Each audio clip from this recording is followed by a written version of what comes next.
Les taux qui restent si bas, ça peut encourager de nouvelles hausses de prix, c'est le revers de la médaille, Olivier? Oui, alors on a toujours une France d'ailleurs à plusieurs vitesses dans le domaine, puisque dans l'ancien, les hausses de prix dans la plupart des grandes villes restent, on va dire, mesurées. Mesurées, Marseille, Toulouse, Nice, Lille, Strasbourg et Grenoble, c'est jusqu'à 3 à 4% de hausse. Ça, c'est selon les notaires, c'est vraiment des indicateurs. On sait que chaque bien est différent, est unique évidemment, mais bon, en tout cas, c'est à prendre en compte. On a des hausses plus significatives à Rennes et Lyon, plus 7 à 8% sur un an pour les appartements, et on a des hausses beaucoup plus fortes à Bordeaux, on en parle régulièrement, plus 12% sur un an, et puis à Paris.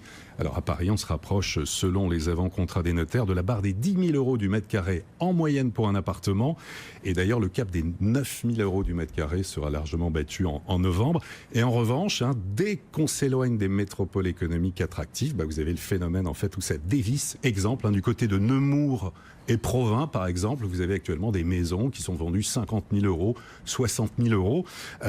Vraiment, ça se creuse là-dessus. Et puis dans le neuf, alors on attend demain les chiffres de la Fédération des promoteurs immobiliers qui tiendra sa conférence de presse, la FPI. On a quand même de toute façon des écarts énormes. 3 800 euros du mètre carré en Seine-et-Marne, jusqu'à 17 000 euros du mètre carré à Paris dans le 16e.